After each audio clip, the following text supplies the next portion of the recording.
వెళ్తాం, వర్క్ చేస్తాము, మళ్ళీ ల్యాబ్ కోట్ తీసేసి పక్కన పెట్టేస్తాం. సో మనకు అటు సైంటిఫిక్ టెంపర్మెంట్ అంతా పోతుంది అని.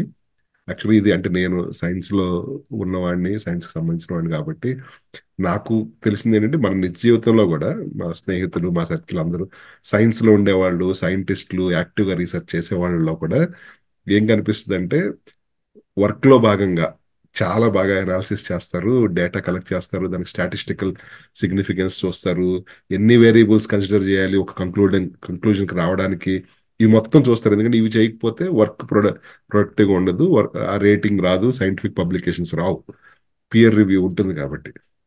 ద మూమెంట్ సైన్స్ కాకుండా ఇంకా ఏమి మాట్లాడినా మా టాపిక్ జనరల్గా సమాజం గురించి, కల్చర్ గురించి, పాలిటిక్స్ గురించి ఏ కాన్వర్జేషన్ వచ్చినా ఒక్కసారి కూడా ఒక సైంటిఫిక్ లాజిక్ ఉండదు మాట్లాడేదానికి.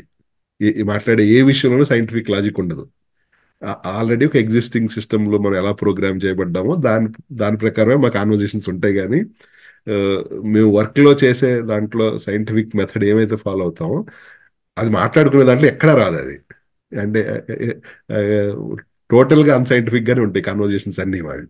సో అంటే ఇండియాలో అందరూ మాస్టర్స్ ఇన్ సైన్స్ చదువుతాము, టెక్నాలజీ డిగ్రీస్, స్టెమ్ డిగ్రీస్ ఇవన్నీ వస్తాయి. కానీ ఎట్ ద కోర్ మనకి అసలు ఈ సైన్స్ మీద అంత గౌరవం కానీ బిలీఫ్ కానీ లేదు. జస్ట్ కెరీర్ బాగుంటుంది, జీతం వస్తుంది కాబట్టి మనం చేస్తాం. కానీ దానికోసం తప్పదు కాబట్టి భరిస్తున్నాం అంతే. సైన్స్ సైన్స్ అనేది సైంటిఫిక్ డిగ్రీస్ ఇష్టం లేకపోయినా ఇరిటేటింగ్ ఉన్నా చదివేస్తున్నాము, ఆ లైఫ్ స్టైల్ ఫాలో అవుతున్నాం. కానీ అదేదో నమ్మి మనకి ఇష్టమైతే కాదు అనిపిస్తుంది.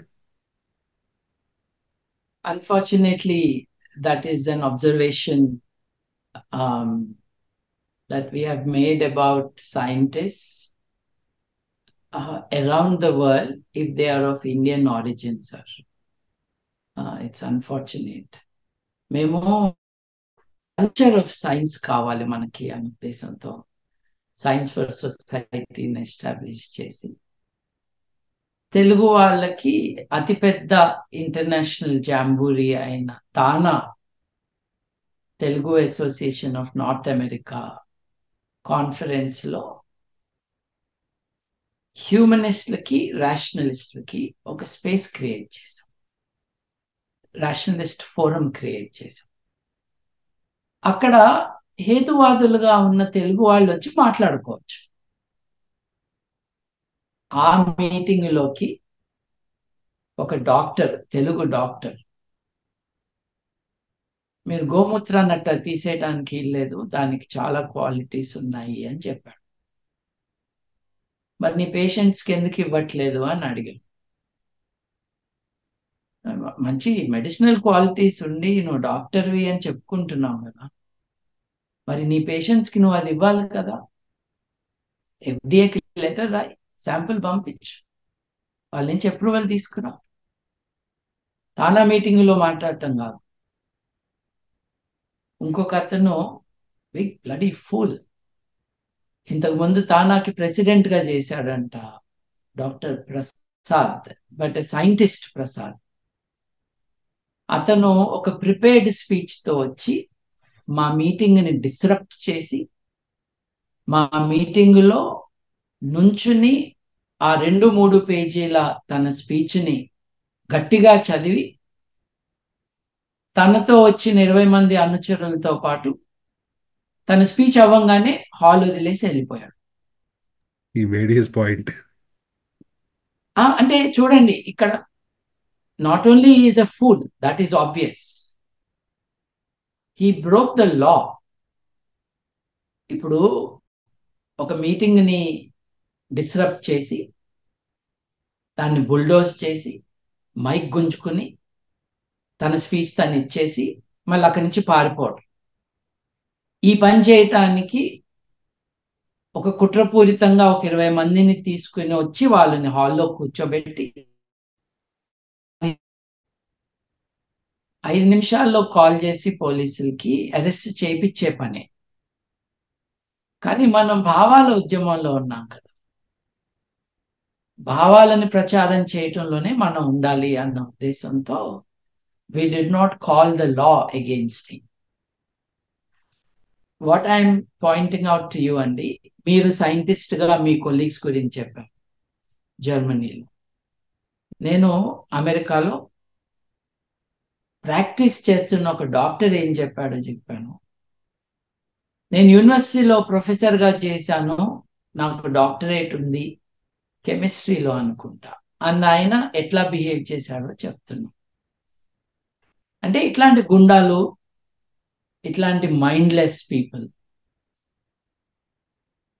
నాన్ ప్రొఫెషనల్ కాంటెక్స్లో వాళ్ళు చెప్పేసి చెల్లుబాటు చేసుకుని వెళ్ళిపోతారు.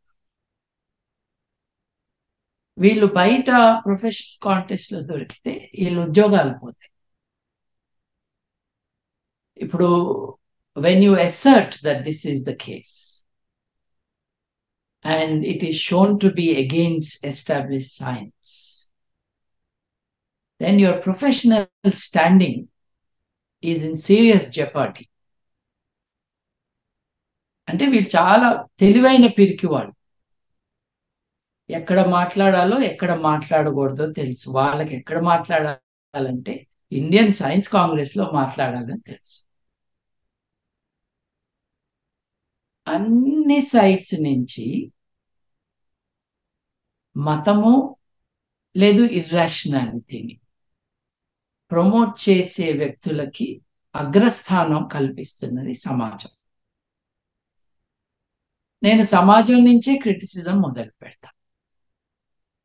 ఇప్పుడు వాళ్ళకి స్థానం కల్పించకపోతే వాళ్ళు they will be like a local village fool or an eccentric.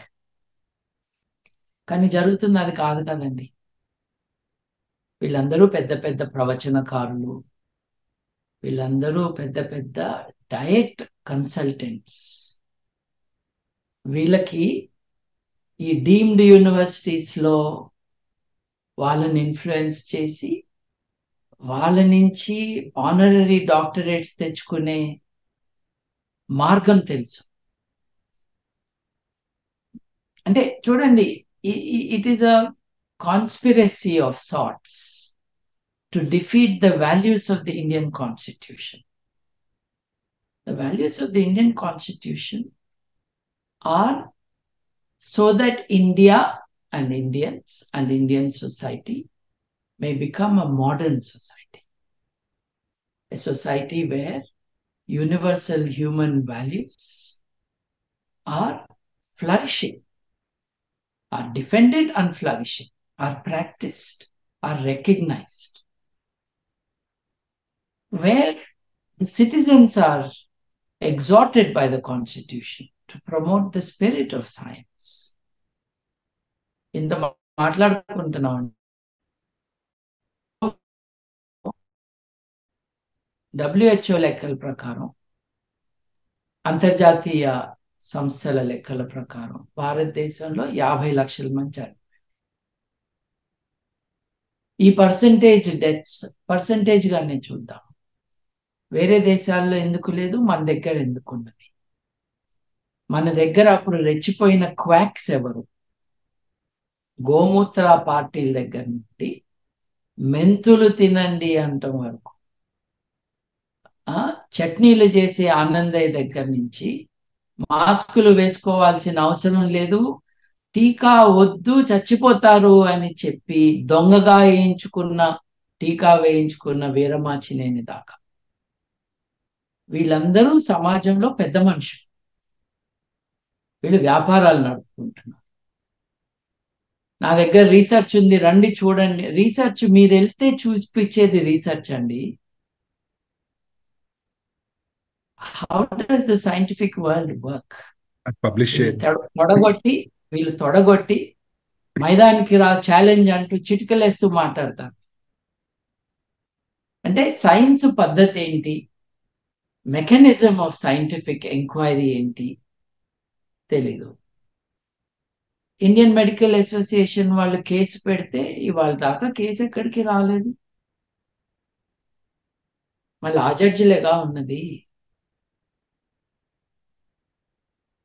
ఇప్పుడు నార్కోటిక్స్ తీసుకోమని ఆ మెంతులు పిచ్చోడు చెప్పాడు విశాఖపట్నం. మేము ఆల్రెడీ ఇప్పిస్తున్నాము అని చెప్పి. నార్కోటిక్స్ కంట్రోల్ బ్యూరో ఎందుకు చర్య తీసుకోలేదండి? డాక్టర్లకే పర్మిషన్ లేకుండా హాస్పిటల్స్ లైసెన్స్ తీసుకుంటే కానీ ట్రెమడాల్ లాంటి నార్కోటిక్ సబ్స్టెన్స్ ని పేషెంట్స్ కి అడ్మినిస్టర్ చేయలేని పరిస్థితుల్లో నేను చెప్పి డాక్టర్లతో ఇప్పించాను అన్నవాడు ఫ్రీగా ఎలా ఉండగలుగుతుంది? చూడండి, ఈ లాలెస్నెస్, కామన్ సెన్స్ లేకపోవడం, మతం యొక్క extraordinarily negative influence on the people.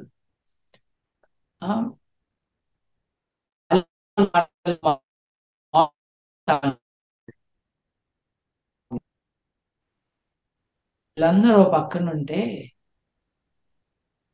Tirupati temple కి విఐపి క్యూలో వెళ్ళే చికెన్ నారాయణ లాంటి వాడు కమ్యూనిస్ట్ పార్టీ టాప్ లీడర్స్ గా గుర్తించిన వాడు. అవే కమ్యూనిజం నాస్తికత్వానికి ఏంటి లింక్ అని కూడా చాలా అమాయకంగా అడిగిన నాయకులు. లక్కీలీ అందరు కమ్యూనిస్టులు అట్లా కాదులేండి, అంత తెలివి లేకుండా లేరు, అంత నిబద్ధత లేకుండా లేరు. బట్ వీళ్ళందరూ నాన్ రిలీజియస్ లైఫ్ స్టాన్స్ ని, హ్యూమనిస్ట్ వాల్యూస్ ని ముందుకు రాకుండా ఆపుతున్నారు. ఇప్పుడు కమ్యూనిస్టులకి క్లాసులు చెప్తారు కదండి, కమ్యూనిజంలో క్లాసులు ఉంటాయి కదా. మెయిన్ గా అసలు how you induct somebody in to the party is through providing them training classes. Dialectical materialism కి, నాస్తికత్వానికి, నాన్ రిలీజియస్ బిలీఫ్స్ కి సంబంధం లేదా? జాతీయ పోలిట్ బ్యూరోలో మెంబర్ గా ఉన్న వ్యక్తి మాట్లాడుతున్నవి ఇవేనా? స్వరూపానందేంద్ర దగ్గరికి వెళ్ళి ఒంగొంగి దండాలు పెట్టడం ఆ కమ్యూనిజం అంటే? చూడండి, ఒక్క 20 నిమిషాలు అందరినీ సర్వే చేస్తే ఎవ్రీబడి ఈజ్ ఫెయిలింగ్ అని అర్థం అవుతుంది కదండి. సో ఇంకో 10 ఏళ్ళు ఇలాగే కంటిన్యూ అయితే గ్రేటర్ డిజాస్టర్స్ వెయిట్ అస్. అంటే యాక్చువల్గా మనం మొత్తం ఇలా ఉండటానికంటే ఇన్ని సూపర్స్టిషన్స్, ఇవన్నీ అన్సైంటిఫిక్ థింగ్స్ అన్ని సంహౌ రిలీజియస్ పేరు మీద చలామణిలోకి వస్తున్నాయి. అంటే అవి రావడానికి కానీ కారణం it's attached to God and religion at some point of time. ఇంకా ఆ తర్వాత సొసైటీ దాన్ని బ్రేక్ చేయడం కష్టం అవుతుంది. అసలు యాక్చువల్గా ఓవరాల్గా హ్యూమన్ సోషల్ ఎవల్యూషన్లో చూసుకుంటే రిలీజియన్ ఏ రోల్ ప్లే చేస్తుంది అనుకుంటారు? అంటే రిలీజియన్ యొక్క రోల్ ఏంటి? మనకి మానవ సమాజం రిలీజియన్ లేకుండా ఉంటే ఇలాగే ఉండేదా? ఒక హైపోథెటికల్ ఎక్స్పెరిమెంట్ థాట్. రిలీజియన్ అంటే in a way upside of religion, if I were to ask you to make a case for religion, మీరు ఏం చెప్తారు? అంటే ఇప్పుడు అంటే వెరీ సైంటిఫిక్ అడ్వాన్స్మెంట్ అనేది ఆల్మోస్ట్ ఈ సెంచరీ యొక్క ఈ సెంచరీలో ఎక్కువ జరిగింది. కొంచెం బ్యాక్ వెళ్తే religion, can we make a case for religion? అంటే మనకి తెలిసినంత వరకు the history of humanity is a history of religious societies. ఇప్పుడు అప్పుడప్పుడు కొంతమంది నాస్తికులు ఉండొచ్చు. మనం ఈ రోజు for out of scholarly interest వాళ్ళు ఎవరు అని మనం డాక్యుమెంట్ చేసి వాళ్ళ అప్పటి ఆధునికతని మనం ఈరోజు మెచ్చుకోవచ్చు. కానీ everything was religion, everything was God, everything was revolution, miracle. And I think there has been significant development of the arts and literature even during the time when religion was very ingrained in the life of a society or of individuals. అట్లా అనుమానం. Some of the greatest moralists of human history have drawn their inspiration from religion. ఇక్కడ question ఏంటంటేనండి, religion అంటే ఏంటి అన్న. ఇప్పుడు దానికి ఒక సింగిల్ నిర్వచనం లేదు కదా, మతం అంటే ఏంటి. ఇప్పుడు బౌద్ధం ఉంది, బౌద్ధానికి క్రియేటర్ గాడ్ లేడు. నిజానికి చాలా మంది బౌద్ధులకి అవసరం లేదు. చాలా మంది అని ఎందుకు అంటున్నానంటే, బుద్ధుడికి దేవుడు అవసరం లేకపోయినా బౌద్ధం ఇవాల్వ్ అవుతున్నప్పుడు it adopted some of the concepts of creationism or some of the unexamined religious concepts, even if not creationism. కానీ బుద్ధుడు దేవుణ్ణి నమ్మలేదు, దాంతో మనకేం సంబంధం అని. ఆయన కంటే గొప్ప మారలిస్ట్ లేడు కదండి యాంటిక్విటీలో. ఇప్పుడు బుద్ధుడి ఆలోచనలు ఏంటి? Right way of thinking, right way of living, ఆ 8-fold పాత్ అంతా కూడా మంచిగా ఎలా చేయాలి అనే కదండి. ఆ 8-fold పాత్ పక్కన పెడితే, మీరు 10 commandments ని ఇంకో పక్కన పెడితే, లేదు ధర్మశాస్త్రాలు, మనది ఒకటే కాదు, చాలా ధర్మశాస్త్రాలు ఉన్నాయి, వీటన్నిటిని ఇంకో పక్కన పెడితే, we will recognize the great moral force that the Buddha was, Gautama Buddha. ఆయన నాన్ రిలీజియస్. ఆయన కాలంలో, ఆయనకి ముందు, ఆయన తరువాత, చార్వాకుల టైం కానీ, వీళ్ళందరూ కూడా మంచిగా ఎలా ఉండాలో చెప్పిన వాళ్ళే. మంచిగా ఎలా ఉండాలి అంటే అర్థం ఇతరులకి సహాయమే కాకుండా సరిగ్గా ఆలోచించడం కూడా మంచిగా ఉండటంలోనే భాగం. వాడుకుని బిహేవ్ చేయటం, వాళ్ళు సెటైర్ ని యూజ్ చేసుకుంటూ, లాజిక్ ని ప్రయోగిస్తూ మూఢనమ్మకాలకి బలి అవుతున్న వాళ్ళని హెచ్చరిస్తూనే ఉన్నారు. ఆ టైంలోనే freedom of thought was quite available to people, కాబట్టి people were able to think in different ways. అప్పుడు రిలీజన్ ఏమిటి అని అంటే, అంత వ్యవస్థీకృతం కాకుండా కొంచెం ఫ్రీడమ్ ఉంటూ, డైరెక్షన్స్, ఆదేశాలు అన్నీ ఉన్నాయి, కానీ దాన్ని వదిలేసి ఇంకో చోటకి వెళ్ళొచ్చు అన్న అవకాశం ఉన్న సమాజాల్లో జరిగినాయి ఈ ఆలోచన. మనం చంద్రగుప్త మౌర్యుడి గురించి చెప్పుకుంటాం కదండి. చంద్రగుప్త మౌర్యుడు జైన మతం పుచ్చుకుంది. ఆయన కొడుకు బిందుసారుడు అజీవకుడు.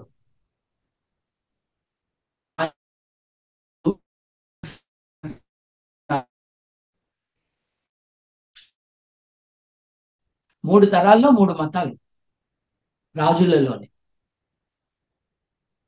అంటే కట్టడి తక్కువ ఉన్న సమాజాల్లో రకరకాలుగా ఆలోచించే వాళ్ళు మనకు కనిపిస్తుంది. మతం వ్యవస్థీకృతం అయిపోయి దానికి కొన్ని రూల్స్ వచ్చేసి, దాన్నే ఒక క్రిమినల్ కోడ్గా, ఆ కోడ్ ఆఫ్ కాండక్ట్ ని క్రిమినల్ కోడ్గా దాన్ని ఇంప్లిమెంట్ చేస్తాము అన్న ప్రయత్నం జరిగినప్పటి నుంచి డేంజర్స్ వచ్చాయి. ఇప్పుడు నీకుగా నీవు ఆలోచించుకోవాల్సిన అవసరం కానీ అవకాశం కానీ లేనప్పుడు అది నైతిక సమాజం అవ్వదిక. ఇప్పుడు దొంగతనం చేయకపోవటానికి కారణం సీసీటీవీ చూస్తుంది అని కాదు కదా.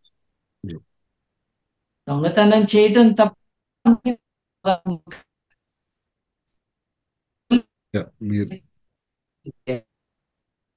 అలాగే నేను ఇందాక అన్నదాన్ని క్వాలిఫై చేస్తాను. Some of the highest literary, artistic, musical works have sought inspiration from religion. కానీ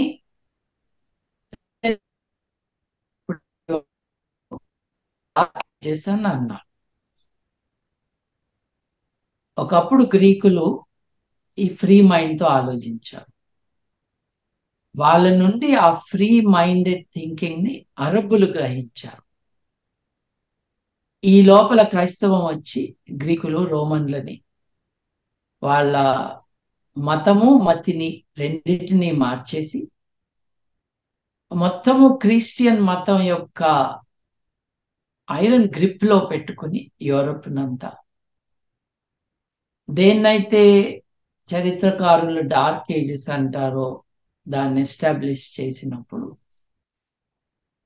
అరబ్బులు ప్రమోట్ చేశారు సైన్స్ ని. హిస్టరీ ఆఫ్ సైన్స్ లో, హిస్టరీ ఆఫ్ ఫిలాసఫీలో, హిస్టరీ ఆఫ్ లిటరేచర్ లో ఇస్లాం వచ్చిన తరువాత అరబ్ దేశాల్లో ఎంత గొప్ప ప్రగతి జరిగిందో చూసుకుంటే ఆశ్చర్యపోతాం.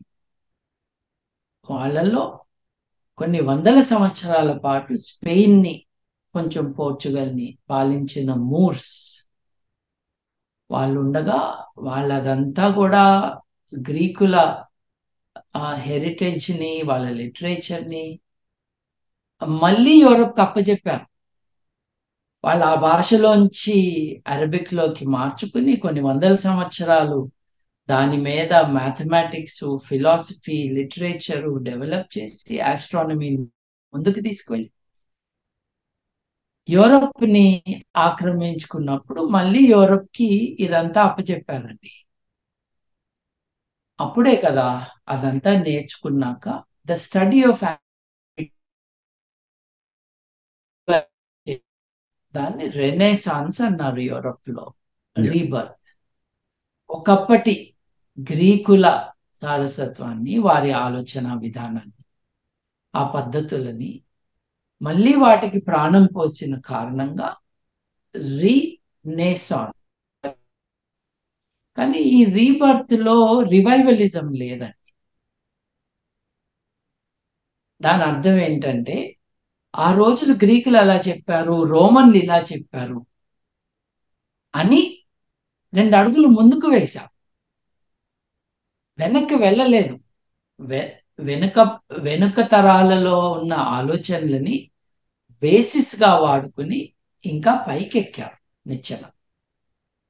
అది రెనేసాన్స్. రెనేసాన్స్ లో ఏమైందండి?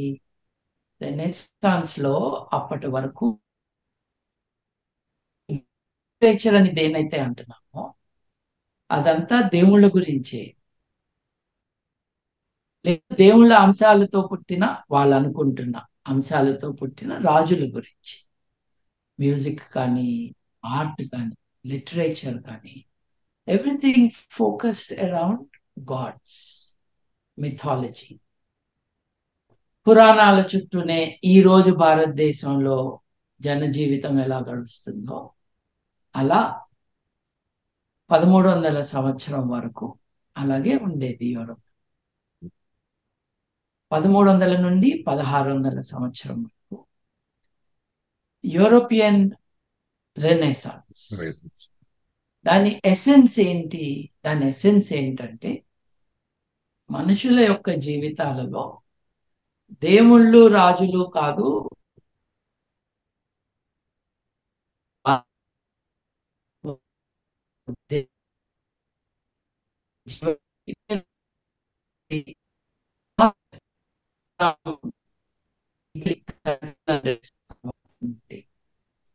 ఓ పిక్నిక్ వెళ్ళిన కుటుంబం, గుర్రాల మీద సవారీ చేస్తున్న కులీనులు, మంచి ఆహారం తింటున్న ధనవంతులు, కష్టాల్లో ఉన్న పేదవారు, ఇటువంటి వారి ఇమేజెస్ అప్పటి ఆర్ట్ యొక్క వస్తువు.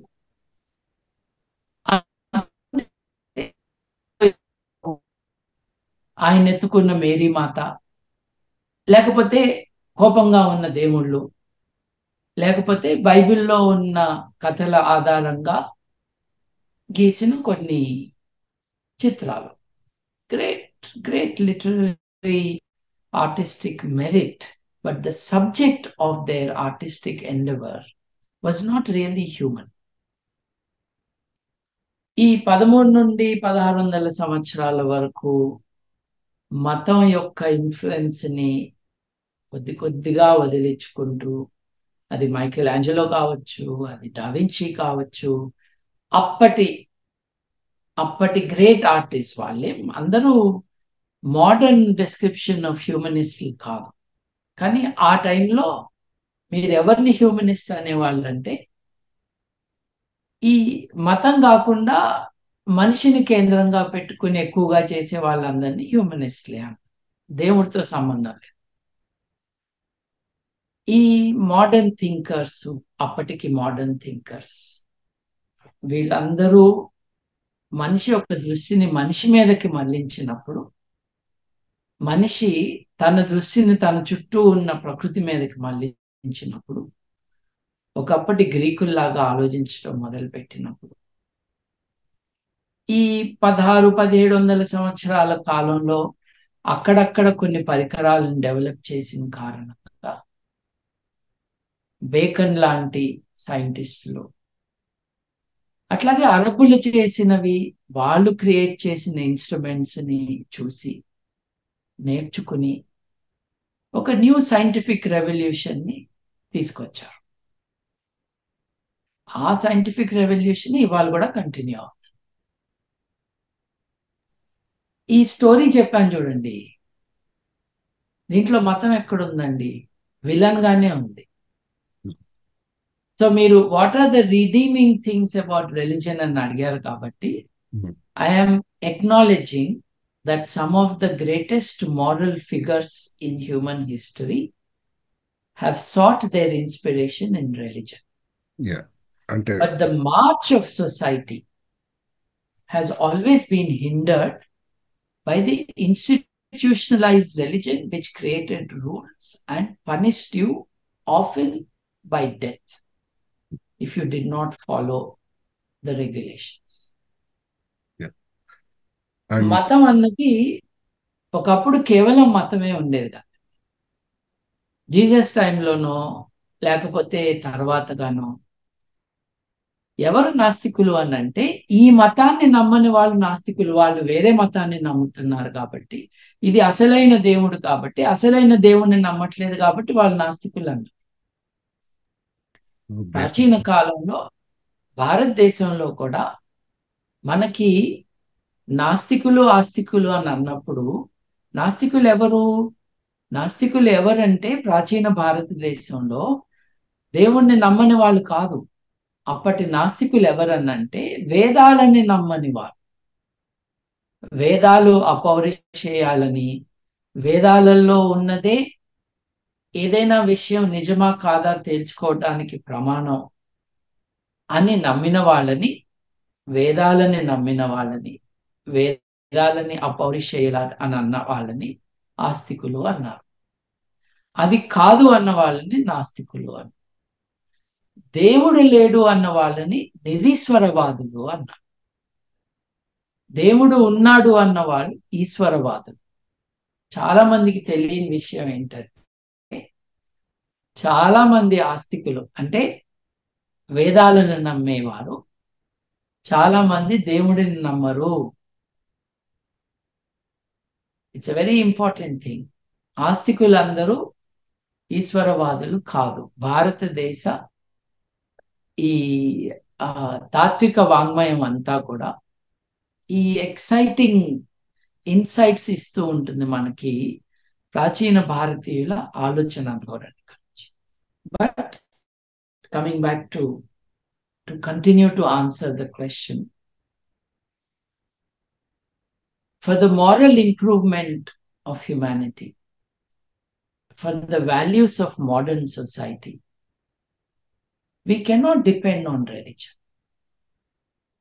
తన కాంటెక్స్ట్ లో, తన కాలంలో కొంతమందిలో ఇండివిజువల్గా stimulus for morality and foundation for morality ఇవ్వటం నిజమే.